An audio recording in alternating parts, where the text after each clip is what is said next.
pendampingan individu 5. Jadi fokus kita pendampingan individu ini adalah tentang refleksi modul aksi nyata 3.1, yaitu refleksi tentang aset, ya kan? Nah, kemudian cara pembuatan atau pemetaan asetnya. Nah, kemudian yang kedua, nanti kita akan diskusi tentang rancangan program yang berdampak pada murid. Gitu. Kemudian yang ketiga, kita akan diskusi tentang pengembangan komunitas praktisi yang ada di sekolah. Bagaimana implementasinya dengan di sekolah. Yang mana dulu di blok K3 kita sudah pernah bahas. Nah, sekarang gimana? Apakah sudah dibentukkah di sini atau gimana? Nanti kita akan diskusikan. Kemudian yang terakhir, penilaian praktek coaching, yaitu dimana di sini nanti kemarin kan tugas setelah PI 4 Ibu sebagai CGP itu akan melakukan observasi kepada rekan sejawat, gitu kan. Nah, sebelum observasi itu kan Ibu membimbing rekan sejawat membuat RPP. Nah, dari RPP yang berdiferensiasi itu kemudian dipraktekkan. Nah, disitulah kemudian tugas Ibu adalah mengobservasi dari pra, observasi dan pasca. Kemudian ditindaklanjuti dengan rencana pengembangan, ya kan, pengembangan diri. Nah, hari ini itu saya akan mengamati coachingnya dari paskanya sudah, gitu, ya kan. Jadi nanti di situ saya akan melihat, saya akan menilai, saya akan mengamati di mana Ibu mengimplementasikan tentang coaching dari 7 kriteria. Oke, Bu Mi, ya, kita mulai ya. Kemudian 1 bulan ini Ibu sudah melakukan belajar daring. Sudah sampai mana? Apa yang dilakukan? 1 bulan ini modul 3 ya. Modul 3 kita pembukaan aset sekolah. Modul kedua, ya sudah kedua dengan keputusan ya. Iya. Kemudian yang ketiga tentang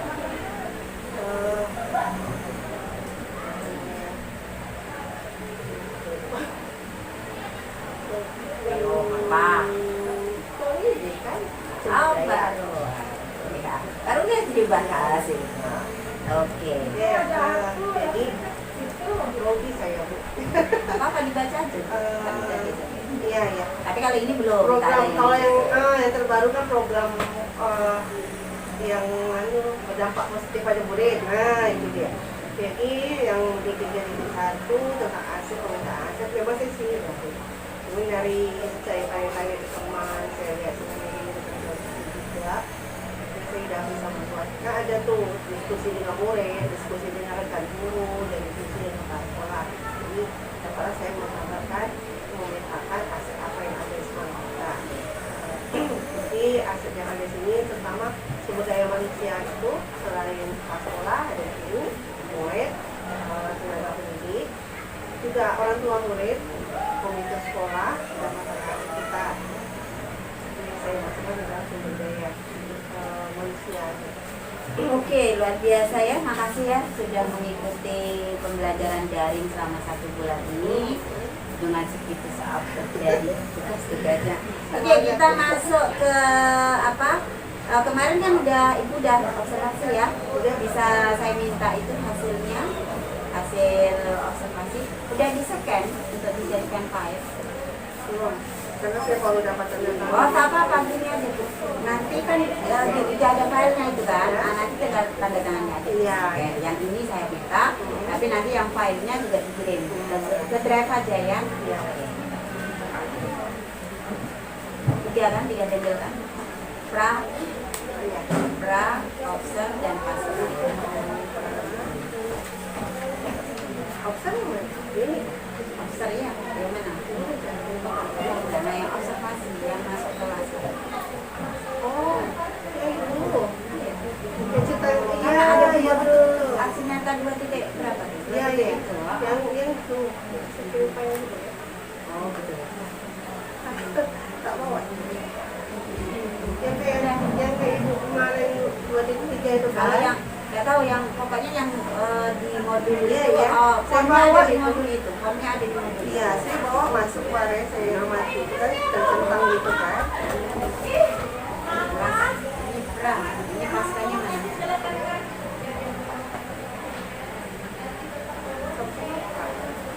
Beras. Kira-kira dia kesini kan? Itu tangannya dulu. Oh iya. Itu biasa ada tangan, sudah rapi dulu.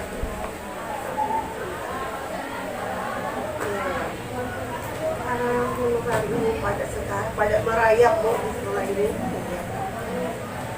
Yang itu ya yang harganya itu. Kalau ada juga ada. Ya kan itu kan biasanya kan jauh hari itu paling terakhir kan. Ada bu, cuma saya tak bawa.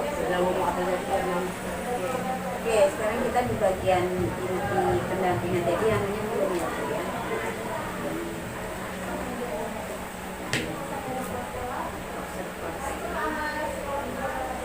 Pasca ya.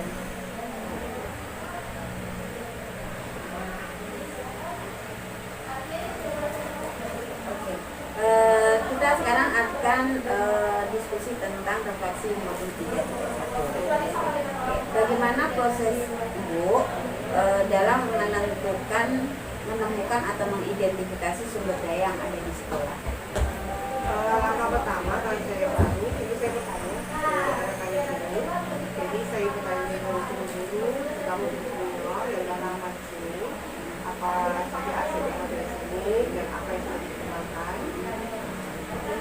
Jadi hasil catatannya, ini diskusi dengan kepala sekolah juga. Dan saya juga bertanya dengan murid-murid. Itu saya menyatakan. Jadi ada di dalam modul itu kan ada sumber manusia, ada biotip dan administratif manusia di dulu tenaga pendidik anak itu murid tua murid dan kepala sekolah juga dan komisi sekolah 15 kita. Kalau untuk administratif itu bangunan fisik juga terus administratif kemudian sumber daya Jadi langkah pertama kalau tulis kan ada itu ditanyakan semua kemudian apa saja kendala dan tantangan kendala dan tantangan saya dalam yang mengidentifikasi itu yang Ibu hadapi? alhamdulillah tak ada. Oh, ada ya. Kerjasama memberikan informasi. Ya ada ya, luar biasa. Oke. Kemudian bagaimana perasaan Ibu ketika berhasil mengidentifikasi sumber daya? Pertama saya itu ada rasa gimana Bu ya, pengen buat sesuatu gitu. Setelah ternyata kita punya ini, pengen buat sesuatu program atau buat kegiatan yang memanfaatkan sumber daya itu. Itu yang pengalaman pertama saya. Oh, ternyata kita bisa begini ya. Nah, gitu karena saya jujur saya baru di sini, itu saya mau belajar itu. Nah, dari daftar hasil tadi apa yang bisa saya kelola untuk pengembangan sekolah ini yang bisa sekolah ini. Seperti kata Pak Hendrik, mempromosikan sekolah gitu ya. Dengan ada kegiatan itu kita promosikan, kita buat kegiatan kita promosikan dengan lebih dikenal sekolah ini. Nah, ini saya. Boleh saya simpulkan perasaan Ibu adalah pertama penasaran ya, penasaran, kemudian antusias gitu ya. Dan tertantang juga Bu. Iya. Anak-anak di sini bukan lagi bilang sumber daya ya. Beliau punya karakter. Ciri khusus mereka itu setiap pagi kalau saya lihat, saya ada tiap paginya tuh anak-anak. Mereka tuh dengan spontan datangi kami salam, cium tangan, lalu lagi membuka kemudian yang bawa motor itu dia suka rela menyerahkan motornya, dia sediakan kotak, disediakan letak gitu. Jadi memang macam teratur. Kemudian saya tidak umur, tidak bisa di hari Sabtu. Begitu saya datang, anak-anak itu datang masuk kelas ke atas, dia ambil alat kebersihan tanpa guru tiket tuh harus manggil. Mereka tuh kasih ini. Jadi saya kira ini mereka ada karakter positif, mereka sudah ada. Satu lagi ketika biasanya kan ya saya berlaku ini, anak ini salah dengan guru yang mungkin pas masuk sekolah sampai pulang. Saya itu pernah saya buat di istilah budaya positif yang di sebelumnya. Di sini Bu, kita keluar kelas, lupa pasan dengan murid di lapangan, mereka pasti salah cium tangan. Walaupun bukan jam pulang atau jam masuk, jadi saya udah budaya positif mereka udah menjaga saya pulang mereka. Itu saya bilang wah luar biasa. Jadi secara apa tidak langsung profil pelajar Pancasilanya sudah, walaupun belum di sini belum PKKM gitu ya. Mereka itu pun kalau nama guru bawa karena kamu semua kamu bantu ini tambah kita pagi banjir gitu karena sih enggak jadi misalnya memang mereka lagi itu kalau kita bawa barang saya misalnya keluar kelas ibu bawa buku tambah buku latihan mereka langsung walaupun jadi kelas lain pasti kami bantu. Nah, jadi memang betul kata ibu tidak ada profil Pancasila di diri mereka. Jadi kemudian apa pertimbangan ibu dalam tadi udah ya pertimbangan itu sudah ya. Kemudian apakah terdapat hal lain yang menjadikan sumber daya sekolah yang belum ibu identifikasikan gitu, yang ibu belum temukan? Kan tadi udah nih ya, apakah ada sumber daya lain yang belum ibu berhasil ibu temukan dalam proses yang sudah berlangsung? Kalau belum ditemukan mungkin tidak. Ada sumber daya ini IT. Saya tahunya ternyata WiFi ini belum mencapai ke kelas-kelas. Jadi saya memang sama bapak juga punya rapornya, kita tambah di WiFi. Karena saya kita membuat pembelajaran berbasis IT. Di sini ada komputer, karena tak banyak ya. Alhamdulillah kata sekolah ini dapat bantuan kan. Ada proyektor itu belum masuk. Kalau seandainya jika nanti tidur keluar atau tidak ada di internet itu dan ada di tiap-tiap sudut kelas itu kan mungkin lebih mudah semua pembelajaran itu yang ingin saya coba ya. Jadi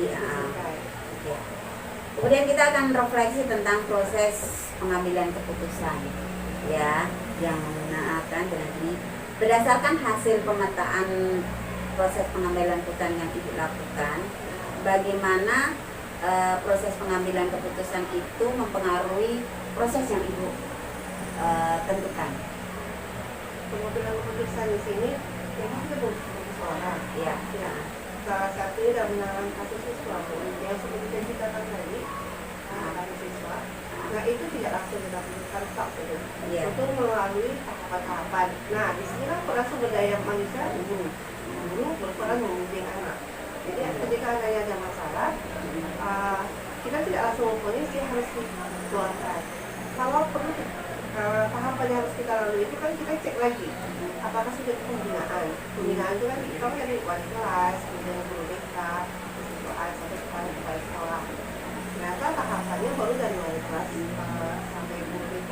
Jadi akhirnya musyawarahkan lagi berdasarkan nilai yang dibagikan tadi, kita lihat anak ini selama ini seperti apa. Dia kan merupakan aset juga sekolah. Kalau kita bina, begitu kita bina, Pak ada ini kita maaf, dia hilaf segala macam ya. Hilafnya itu memang sifatnya manusia. Jadi kan masih beri kesempatan, tapi dengan kejadian. Jadi dalam pengambilan keputusan memang sangat hati-hati untuk mempertimbangkan segala kemungkinan. Jadi ada pengaruhnya ya? Ada pengaruhnya. Itu harus lebih hati ya. Ada pertimbangan yang baik untuk dia. Terus apa yang menurut ibu masih perlu dipertimbangkan? Iya. Dampaknya Bu. Dampaknya kita belajar dari permasalahan yang lalu. Kalau kita langsung ada keputusan ini, kalau memberi kesempatan kepada anak, itu akan berdampak banyak kejiwaan anak, rasa malu dia juga, masa depannya juga ada. Sebab saya bilang ada anak yang ketika dia di lingkungan survei sekolah lain, dia tak mau menerima sekolah. Nah itu kan miris ya bagi kita. Saya akan cerita itu, dia berdasarkan pengalaman itu kita harus berusaha untuk betul hati-hati, dan kita berdiskusi, kita ajak orang tuanya juga tentang pendidikan agar tidak merugikan. Berarti yang perlu dievaluasi adalah dampak ya. Kemudian apa yang menurut Ibu mendukung keberhasilan dari keputusan yang diambil? Yang mendukung itu adalah lingkungan. Dan kami di sini satu kata mufakat. Oke. Jadi kekompakan itu. Jadi lingkungan terus kekompakan dalam menurut kata mufakat. Dalam musyawarah ya.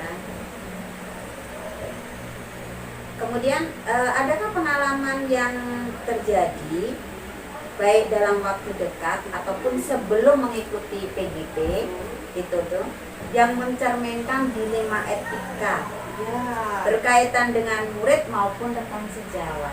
Nah itu dia Bu, baru saja dalam minggu ini Ya. ada anak kelas 8, 2 orang, mereka saling chatting. Yes. Awalnya mereka itu kalau menurut cerita guru yang bersangkutan, saat guru itu menerapkan anak ini ngobrol di belakang, ditegur oleh guru sekali, 2 kali. Jadi guru ini mengasih kata motivasi, satu peringatan lah gitu. Ini untuk kebaikan kamu juga gitu. Saya tidak melihat langsung bagaimana komunikasi guru tersebut dalam kelas. Di sini saya tidak melihat anak atau guru ya. Nah, dari kejadian itu guru ini kan punya jengkal kita.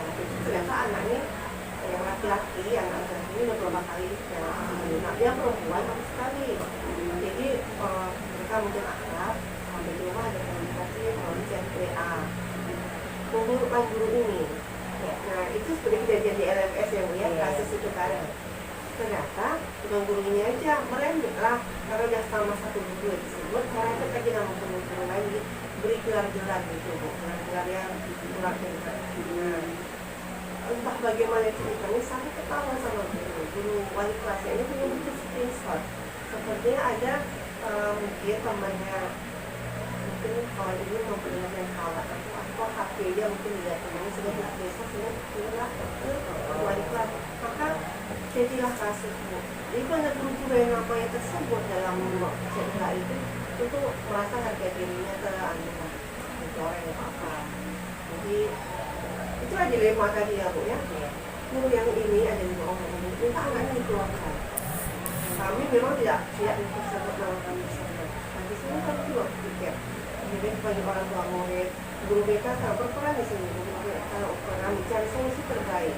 Nah itu tadi kalau saya juga sudah mempelajari ini ya, jadi saya belum pikir, saya konsultasi juga dengan guru senior di sini mengenai saya itu kan bagaimana pandangan terhadap masalah ini. Saya tanya ini mau di sini lihat iya di sini bilang tidak mengenai kalau kita kasih kesempatan dari sama anak ini kita udah minta maaf, orang tuanya juga udah minta maaf dan bersedia membuat perjanjian tertulis sejak anak. Jadi kemudian akhirnya kami sepakat untuk musyawarah dulu di dalam itu 2 hari yang lalu. Ini kepala sekolah tadi di situ juga ya Pak ini, dia hanya mendengarkan dulu dan apa sebetulnya mempersilahkan juga ke pendapat semuanya.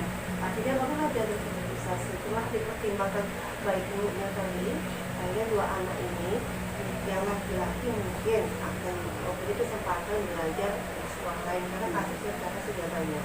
Yang anak perempuan kan masih kesempatan karena ini kasus pertama dia, dan dari chat itu kami baca ternyata yang lebih berperan banyak mengatai dulu anak laki-laki. Nah akhirnya itulah tadi dengan cukup alot sampai jam pinjam terlewat, kami sakit rapat yang memutuskan itu mempertimbangkan baik buruknya dampak ke depannya.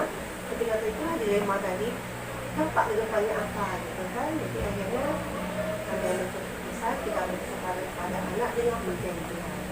Jadi kan tidak guru yang ini, makanya tadi ini ketemu lagi, jadi orang tua murid dan anak juga minta maaf secara terbuka, secara langsung kepada guru yang bersangkutan yang berjanji seperti itu damai, kita ambil jalan damai, tapi anak itu tetap membuat menjaga tangannya, itu bisa orang tuanya juga itu ketika dia membuat kasus yang sama lagi ternyata konsekuensinya lagi balik. Oke, luar Luar biasa, biasa. Bu. Langsung praktek. Memang. Iya. Dan alhamdulillah dari pendapat saya dicari juga. Bisa. Jadi itu kan tadi Bu ya, jadi tinggal institusi yang sudah pelajari ya. Iya. Kita tanya itu alasan anak itu apa, itu alhamdulillah Bu luar biasa dapat. Ya, luar biasa. Oke, luar biasa. Oke, kita lanjut. Menurut Ibu, apakah proses pengambilan keputusan yang dilakukan itu sudah sesuai dengan prinsip langkah yang dipelajari pada modul 3.1? Alhamdulillah sudah. Sudah ya. Jadi saya bilang tanya dulu alasan anak Iya. apa yang sudah dengar institusi. Iya. Baru Iya. nanti kan berembuk sama ibu itu saling dilanjut ya segala macam pertimbangan ya Pak IPK Itu dia. dapatlah kata sepakat. Iya. Tidak yang ini bisa memaafkan, yang ini bisa menerima, ya ada jalan-jalan itu yang terbaik.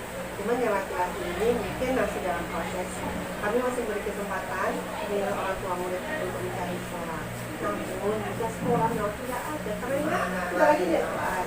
Jadi kami masih beri kesempatan sampai itu masih panjang waktu. Ya, menurut Ibu masih perlu dikembangkan atau perlu dievaluasi dari proses pengambilan keputusan tersebut? Dikembangkan, lebih dipertahankan dan dievaluasi. Iya. Karena memang pro kontra pasti ada. Iya. Makanya kemarin di Pak Alwat itu diskusi kami rapatnya akhirnya diambil ketemu pakat.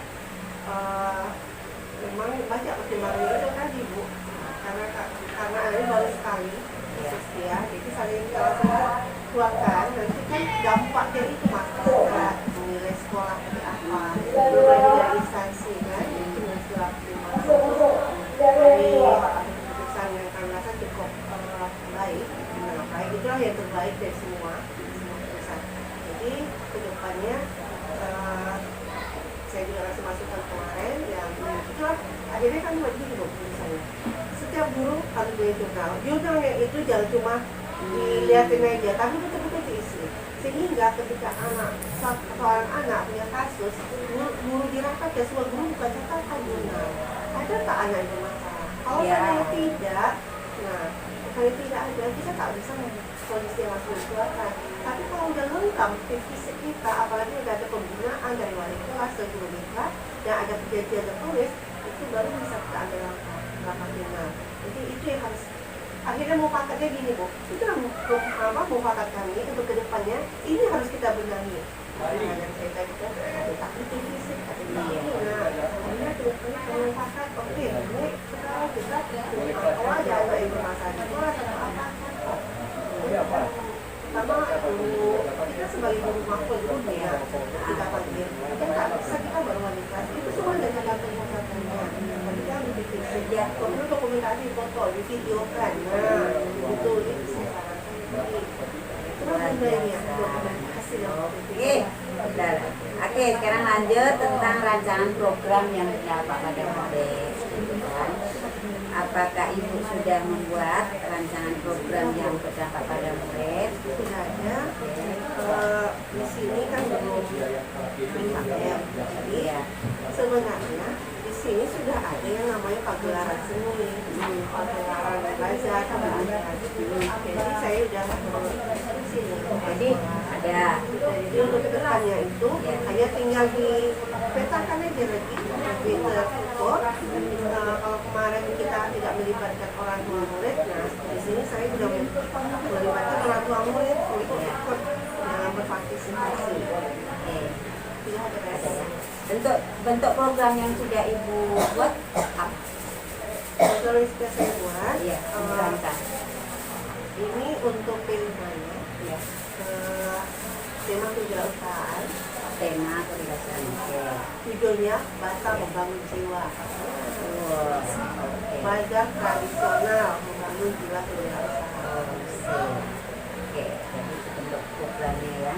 Untuk programnya dalam bentuk P5 ya. P5 Temanya kewirausahaan. sebenarnya banyak Bu yang saya buat tapi yang saya fixkan cuma satu ini yang kearifan lokal juga sudah ada saya rancang juga karena saya lihat mereka sudah ada pagelaran seni itu sudah ada pagelaran akta dan adat sudah ada. Jadi itu tinggal dipoles aja, dimodifikasi lagi, disesuaikan dengan tema.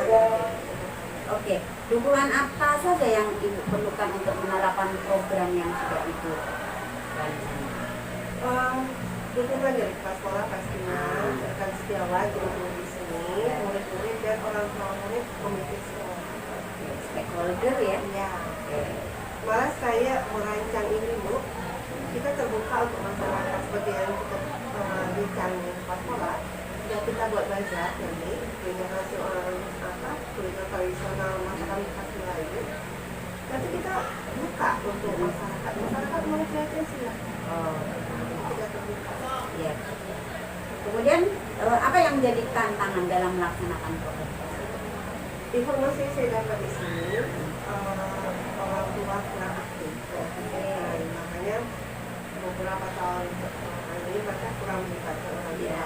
Nah itu yang ingin saya gebrak Bu. Saya ingin karena apa? Orang tua murid ya semua data satu kelas itu ada 30 orang, tak mesti harus 32. 4 orang, 6 orang pun orang tua murid tersebut itu udah sukses kok. Saya sudah pernah melakukan hal itu. Jadi saya mau seandainya saya dipercaya nanti entah di mana kelas apa, saya mau menghimbau orang tua murid kelas ini ikutlah terlibat. Gak bisa semua tak apa-apa, tapi ikut terlibat dalam acara pameran itu. Kita datang sehingga bukan datang aja Bu, dalam persiapan itu kita terlibat lah dalam membuat dekorasi apa-apa. Jadi itulah tantangan yang ingin saya coba merangkul orang tua murid. Jadi bisa saya simpulkan adalah kurang aktifnya orang tua. Iya. Ya. Selanjutnya apa yang Ibu lakukan untuk menghadapi komunikasi? Itu tadi saya ingin coba berkomunikasi pertama dengan orang tua murid. Kalau perlu kita bentuk hubungan, di situlah kita komunikasi. Kemudian kalau bisa undang mereka, nggak datang semua tak apa-apa. Yang penting yang mau datang itu berarti mereka yang ada perhatian. Nah itu yang akan saya rangkul untuk mensukseskan kegiatan yang ada di sekolah ini. Untuk melibatkan orang tua murid, komunikasi dan mengajar mereka. Jadi boleh saya simpulkan bahwa lebih anukan ke komunikasinya dengan lebih memberdayakan fakultas yang ada. Lanjut yang praktisi. Oke. Jadi kalau Ibu sudah merintis komunitas praktisi di lingkungan sekolah? Sudah. Ada 2 Bu yang saya. Iya. Oke, sudah. Bagaimana peran komunitas itu terhadap proses belajar Ibu? Sangat mendukung dan membantu. Karena ide-ide gagasan tersalur dan juga masukan mereka itu juga sangat membantu. Oke, jadi sudah dibentuk, ada 2. Apa itu? Yang pertama, komunitas untuk memberdayakan, memaksimalkan penggunaan platform Merdeka Mengajar menuju UKM yang akan dilaksanakan. Yang kedua, MPMP apa? Ini kan baru kalau kemarin kan sekolah ini masih rasanya. Nah di sini saya coba juga. Jadi saya kasih masukan ke mereka gambaran apa gunanya ini MPMP mapel ini. Setelah tadi ditunjukkan IKM nanti kan CP ke ATP modul. Nah itu kan mereka satu suara jadi satu itu yang ingin selama saya tidak ada saya coba luar biasa ya.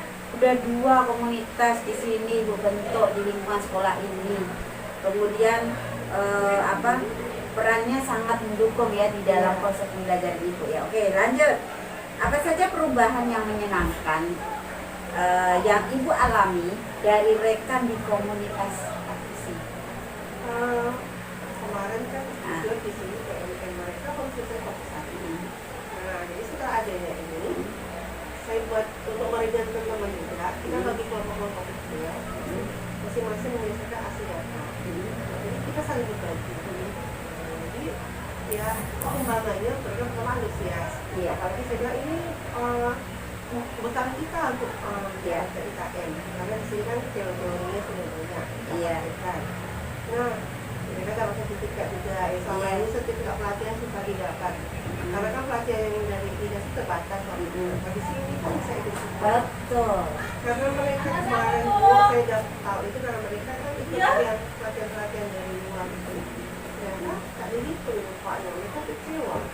Kecewa dia daring lah dia dari Jawa dan segala macam Medan. Mereka tak diakui, tak Paknya. Saya sarankan tadi bukalah CPKB itu ada pelatihan. Saya aja ikut, saya dapat sertifikatnya, dapat itu poin untuk yang tahun 2021, 2022, 2023 ini lah. Nah, itu jadi mereka buka. Nah, PMN juga saya dulu kan biasanya saya sudah dapat sertifikat sekian. Iya. Nah, akhirnya mereka tergerak hatinya.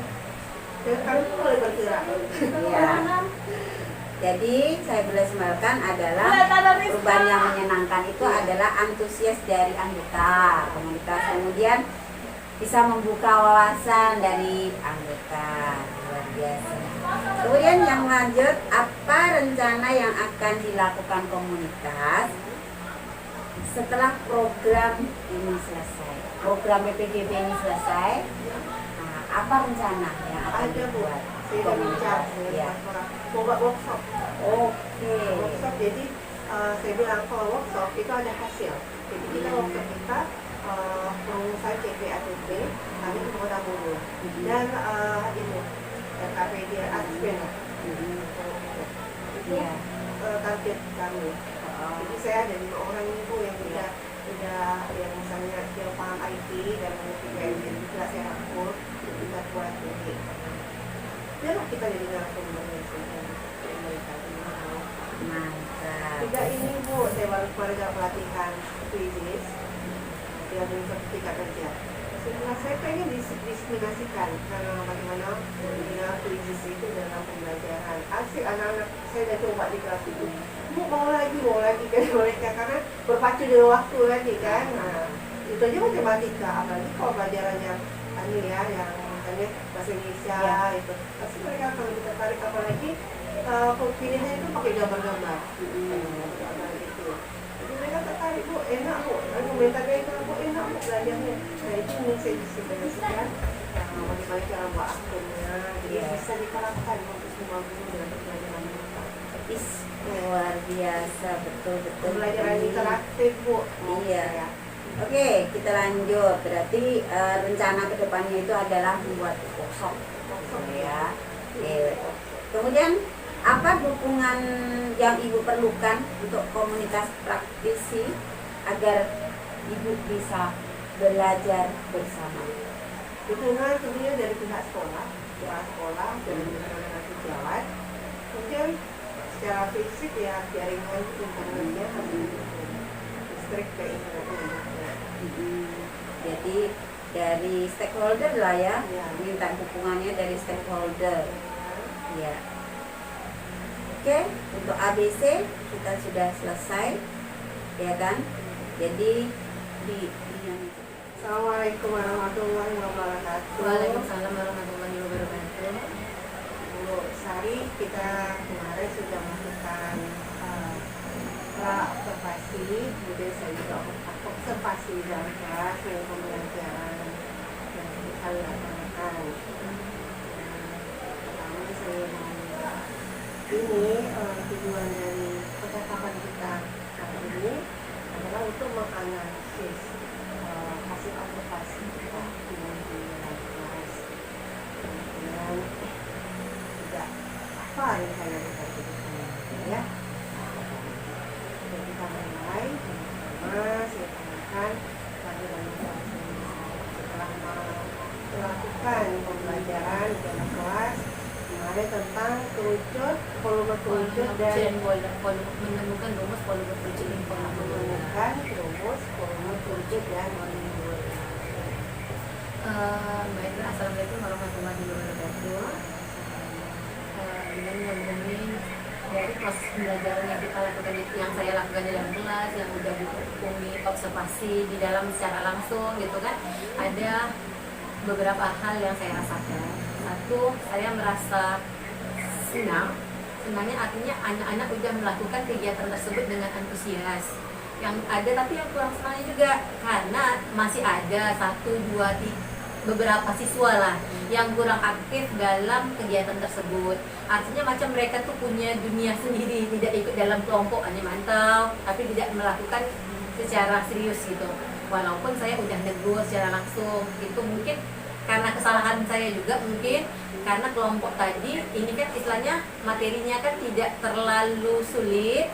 Dalam prakteknya siswanya dibagikan dalam kelompok yang cukup besar, artinya 5 orang per kelompok, sementara harusnya mungkin cukup 3 saja, jadi mereka akan bekerja dengan sebaik mungkin kalau cukup 3 orang saja dalam kelompok tersebut gitu. Jadi kalau kita tarik kesimpulan di sini bahwa proses pelajarannya sebenarnya sudah hampir ke apa ya, mencapai dari tujuannya di sekitar 80% bisa tercapai siswanya. Ini Ada beberapa siswa.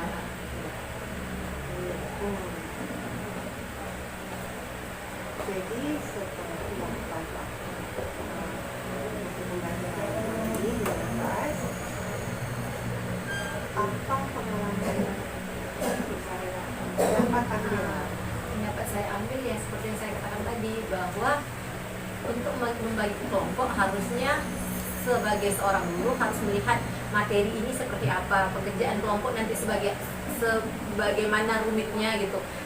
Akhirnya kita kan bisa menentukan berapa orang yang bagus dalam kelompok tersebut, agar apa yang kita harapkan siswa tadi bisa bekerja secara maksimal, semuanya bisa bekerja, tidak ada yang tidak perlu bekerja, tidak ada yang hanya memantau gitu kan.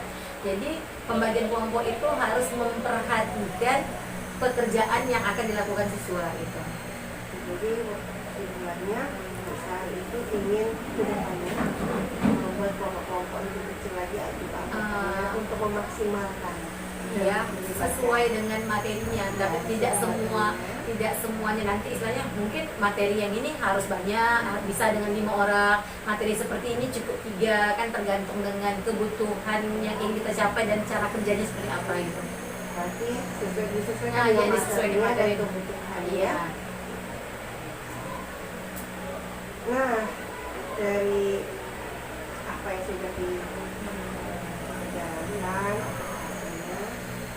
rencana selanjutnya atau rencana tidak lanjut selain tadi kan sudah itu ya, mau berbagai kelompok. Jadi dari metodenya juga kan istilahnya metodenya ya kita kan harus menyesuaikan. Ibaratnya dari segi metode tidak ada satupun metode yang lebih bagus dibanding metode yang lain. Semua metode itu sama kalau menurut saya pribadi gitu kan. Tapi bagaimana kita menentukan metode yang terbaik untuk materi yang kita jalankan gitu. Karena setiap materi itu pasti akan banyak materi ini cocoknya untuk metode ini cocoknya untuk materi ini kita harus menggunakan metode yang seperti ini. Contoh yang kemarin kan metode penemuan istilahnya inquiry lah ya, sesuai menemukan gitu rumus. Nah ini kan karena kita mau menentukan rumus polymer, ini bagusnya inquiry. Kenapa? Dengan siswa mengerjakan sendiri, menemukan rumus sendiri, rumusan tersebut akan lama, akan mereka ingat, istilahnya lama lah daya ingat mereka terhadap rumusan tersebut gitu. Dan metode-metode lain akan lebih ditambahkan lagi. Mungkin kemarin kurang ini karena mungkin PowerPoint, habis itu nggak ada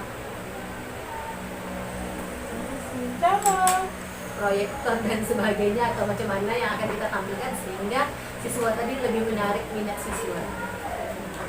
luar biasa misalnya kedepannya berarti misalnya ingin meningkatkan lagi pelajarannya dengan melibatkan murid dan kelompok yang heterogen yang tadi ya, agar semua siswanya aktif.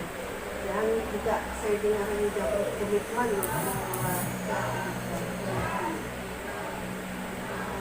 dan makanya berarti itu kan sudah melakukan kegiatan organisasi ya.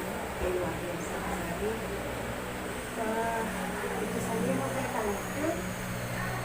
Kapan kita hari ini dan saya sangat luar biasa pembelajaran yang saya laksanakan ini yang hasil saya amati dari kemarin benar pada hari bahwa ada anak sebenarnya kecil memang yang satu kelompok itu yang kurang fokus dan komitmen yang besar disampaikan tadi bahwa akan lebih merangkul mereka mungkin dengan cara per metode yang akan kita lakukan luar biasa. Saya juga lihat anak muda antusias ya dalam praktek, dan ada antusias ya mempraktekkan menggunakan langsung ya, bukan dari volume terucut ke tabung ya, habis itu bola ya. Lihat alat peraganya luar biasa aktif anaknya, dia juga berani menyampaikan hasil diskusi saya amati juga Bestari menguasai kelas dengan baik dengan jalan ke kelompok-kelompok. Jadi ke depannya tidak pertahankannya sudah baik, dan kalau misalnya merasa memang ada yang kurang yang harus diperbaiki ditingkatkan, akan ditingkatkan lagi untuk kemajuan pendidikan kita. Jadi terima kasih atas kerjasamanya. Oh ya, rencana tidak lanjut. Terima kasih mana?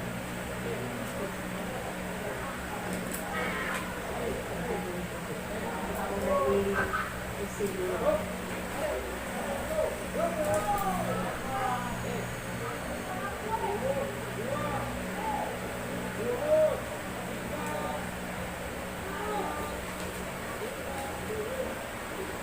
Nggak apa-apa ya, 10 menit.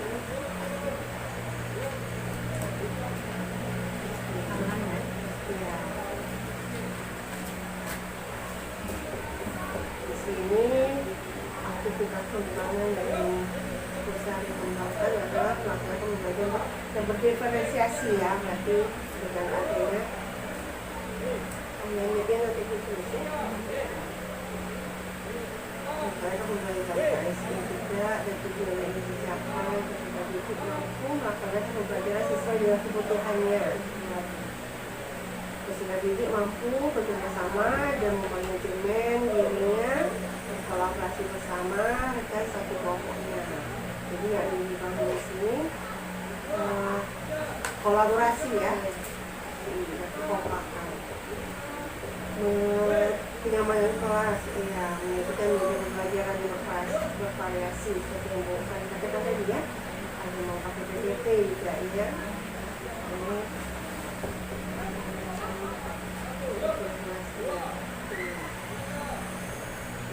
Ini yang menguruskan buku teks, kata pilih alat pelajar.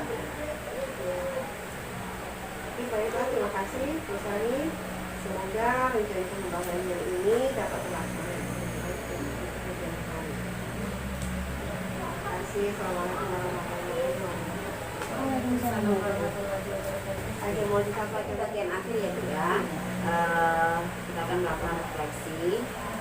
Setelah Ibu tadi menjalani program PGP, ya kan, apa yang menurut Ibu paling Ibu kuasai dari materi-materi yang sudah dipraktekkan? dari modul 1 sampai 3, Yes. yang paling saya kuasai itu dari yang paling saya suka. Pertama kali yang modul itu Bu, yang pertama ya, filosofi belajar Nusantara. Nomor 1 ya. Yang pihak paling murid. Itu selalu saya setiap kali saya mengajar, saya ingat di kepala saya bagaimana saya melaksanakan pembelajaran dalam kelas yang berpihak pada murid tanpa menekan murid. Kita berjalan sesuai alur itu arus sesuai jalannya, dan pembelajaran berdiferensiasi. Nah itu juga sangat menarik bagi saya karena apa, disitulah saya mengasah keterampilan saya untuk melakukan pembelajaran bervariasi dan yang bisa diterima oleh murid sesuai dengan kebutuhannya juga. Nah, kalau untuk di dalam kelas, yang modul 3-nya, nah ini kan yang terakhir ini yang program berdampak positif pada murid atau yang kepingan murid. Itu yang paling menurut saya yang sudah saya praktekkan, sudah saya kuasai, lumayan saya kuasai, dan pelan-pelan sudah saya praktekkan. Itu yang Ibu kuasai. Sekarang dari materi itu apa yang masih membingungkan? Yang ini Bu, KSE. Oh, KSD ya. Iya, karena memang sosial emosi itu harus luar biasa, harus betul-betul kita latih ya, baik saya sebagai guru maupun juga murid, karena murid apalagi ini SMP masa pubertas, ada gejolak-gejolak mereka. Nah, disitulah yang harus saya bisa tingkatkan lagi, seperti saya asah kemampuan, dan saya dalami lagi ilmunya agar bisa terrealisasi dengan baik dan bisa saya tularkan. Jadi materi KSE itu yang masih membingungkan Ibu. Iya, karena apa? Menghadapi anak dengan karakter bermacam-macam. Oke. Kemudian kita sudah rangkaian nih, udah nak penghujung ya Bu ya. Terima kasih saya ucapkan Ibu sudah melakukan pembelajaran daring selama kurang lebih berapa bulan Bu ya? 5 bulan ya? Dari Agustus ya. Iya, 5 bulan ya, gitu kan. Dan apresiasi juga, tetap semangat. Insya Allah. Gitu. Kemudian besok untuk sebelum PI 6 itu tugas Ibu adalah satu, menyebarkan kuesioner feedback 360 derajat ya, kayak yang dulu lah. Tapi kalau ini tentang apa ya, kalau ini mungkin tentang survei tentang kompetensi guru penggerak gitu loh. Seperti yang PI Bapak Ya, kepada 5 orang guru, itu ada 5 orang murid, ada nanti ya, di LMS ada, di LMS ada. Itu sebelum ya, sebelum. Karena nanti PI 6 itu harus dikasih ke saya, baik dalam bentuk filenya maupun dalam bentuk hardnya, gitu kan. Kemudian nanti di situ respondennya kepala sekolah, guru 5 orang, siswa 5 orang. Gitu. Kemudian nanti CGP mengisi di LMS mungkin self evaluation. Ya, kayak gitu. Oke. Kemudian seperti tadi yang saya angkat dengan kepala sekolah, ya kan, itu CGP menentukan jadwal tentang berkaitan dengan pemetaan aset. Nanti CGP berdiskusi kan dengan kepala sekolah untuk menentukan jadwal tentang pemetaan aset. Yaitu di mana di situ nanti CGP itu beserta sekolah mengundang tokoh masyarakat, gitu kan? Ini gurunya semua atau perwakilan? Misalnya kayak benar. Itu saya serahkan pihak sekolah. Seperti tadi kata kepala sekolah kan, itu saya serahkan. Yang penting di situ ada kepala sekolah, aktornya itu kepala sekolah, rekan guru, murid, orang tua, tokoh setempat dan perwakilan gender. Gitu. Berarti sama Mungkin lebih banyak lebih bagus. Iya, Kan? berarti perwakilan murid. Iya, karena itu nanti akan diajak diskusi untuk pemetaan aset yang sudah Ibu lakukan, gitu kan. Nah, jangan lupa nanti ngambil modulnya, kemudian fotonya, kemudian mengumpulkan hasil pemetaan. Kan mungkin mereka nanti akan ada usul saran. Yang tujuh lingkungan itu kan? Modal. Itu terserah. Pokoknya pemetaan aset yang sudah kemarin di modul ya ada ya, mungkin di aksi nyata ada kan. Nah, nanti kan dari situ nanti kan mungkin ada saran usul, oh ini setelah Ibu jelaskan tentang pemetaan aset ini. Nah, kemudian kan berdiskusi, kita tetapkan sekarang pemetaan aset yang ada di lingkungan kita. Gitu kan. Oke, hanya itu aja. Nanti berarti sudah. Jadi nanti kalau pembelajaran daring ya saya nanti konsultasi dengan hasil. Oke, sekian Bu, makasih. Wabillahi taufiq wal hidayah. Wassalamualaikum warahmatullahi wabarakatuh. Waalaikumsalam warahmatullahi wabarakatuh. Mantap ya, Ramadan. Iya, mohon maaf lahir dan batin. Oke.